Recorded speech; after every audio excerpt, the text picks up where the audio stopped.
नमस्कार दोस्तों, स्वागत है आपका हमारे यूट्यूब चैनल पर। दोस्तों आज की इस वीडियो में हम लोग अध्ययन करने वाले हैं डिस्कवरी ऑफ न्यूट्रॉन के बारे में। न्यूट्रॉन की खोज के बारे में जानेंगे।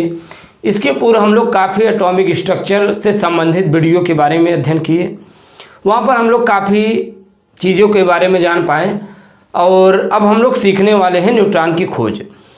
दरअसल बच्चों, जो न्यूट्रॉन की खोज हुई थी, इस खोज का जो श्रेय होता है वो चैडविक को जाता है। यानी कि चैडविक ने न्यूट्रॉन की खोज की थी।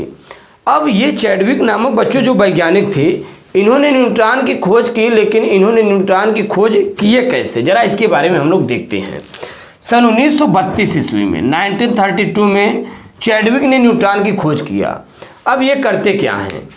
न्यूट्रॉन खोज चैडविक ने 1932 में किया। ये जो छोटे परमाणुओं के नाभिक होते हैं ना, उन पर अल्फा कण की बमबारी करते हैं, बौछार करते हैं। और जब बौछार करते हैं तो उसी समय जिस परमाणु पर बौछार करेंगे वो परमाणु दूसरे परमाणु में कन्वर्ट होगा और वहाँ से छोटे छोटे उदासीन कण निकलने लगते हैं। अब ये कैसे?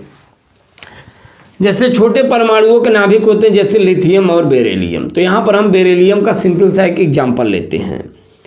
जब बेरिलियम पर, राइट बच्चों, जब बेरिलियम पर अल्फा कण की बौछार कराई जाती है तो यहाँ पर होता क्या है, ध्यान दीजिएगा। ये है अल्फा कण, इसी की हम बौछार कराते हैं।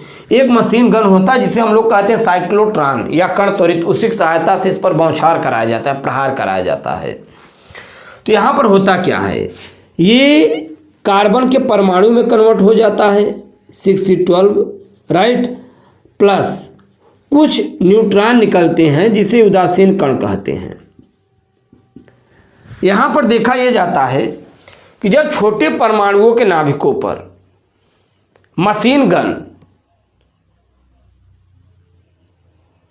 यानी अल्फा कण, प्रोटॉन और न्यूट्रॉन को छोटे परमाणुओं के नाभिक पर साइक्लोट्रॉन या कण त्वरित की सहायता से इन पर जब बौछार कराया जाता है तो ये जो परमाणु होते हैं दूसरे परमाणुओं में कन्वर्ट हो जाते हैं। उसके साथ साथ उदासीन कण निकलते हैं जिस पर कोई आवेश नहीं होता, कोई चार्ज नहीं होता, जिसका वैज्ञानिक नाम देते हैं न्यूट्रॉन, राइट। अब न्यूट्रॉन की जरा खासियत क्या होती है? खासियत ये होती है बच्चों, न्यूट्रॉन विद्युत का उदासीन होता है। अब ये कैसे, जरा आप समझिए। न्यूट्रॉन पर कोई आवेश नहीं होता, ध्यान दीजिएगा। क्यों न्यूट्रॉन कोई आवेश नहीं होता? क्योंकि ये भी दरअसल प्रोटॉन और इलेक्ट्रॉन से मिलकर बना होता है, राइट। ये भी प्रोटॉन और इलेक्ट्रॉन से मिलकर बना होता है। जब न्यूट्रॉन टूटेगा तो एक प्रोटॉन और एक इलेक्ट्रॉन में कन्वर्ट हो जाता है, राइट। अब आप जरा देखिए, अब आप इन्हें जरा मिलाइए, देखिए क्या घटना उत्पन्न हो रही है। नॉट N1, देखिए 1 माइनस कितना, 0 आया, 1 0 कितना आया, 1 आया। तो इस प्रकार से न्यूट्रॉन भी प्रोटॉन और इलेक्ट्रॉन में टूट जाता है, विभाजित हो जाता है।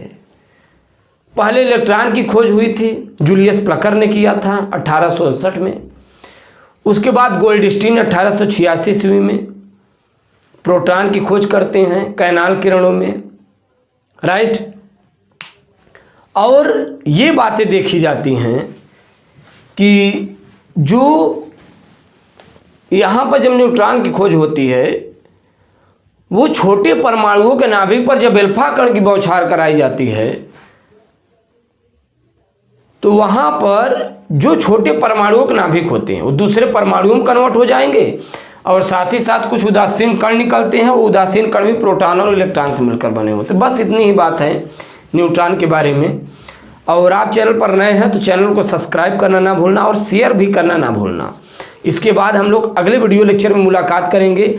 और अब हम लोग दरअसल बच्चों अध्ययन करेंगे, वहाँ पर हम लोग जानेंगे अब परमाणुओं के मॉडल के बारे में जानेंगे। दरअसल जो परमाणु के मॉडल हैं क्या क्या हैं, थॉम्सन परमाणु मॉडल के बारे में जानेंगे, थॉम्सन ने क्या बातें बताई थी, राइट। और इसके बाद हम लोग जानेंगे थॉम्सन परमाणु के मॉडल के बारे में। जानने के बाद हम लोग रदरफोर्ड के अल्फा कण के प्रकीर्णन प्रयोग के बारे में जानेंगे। रदरफोर्ड ने अल्फा कण का प्रकीर्णन प्रयोग करके क्या जानकारियाँ प्राप्त की थी।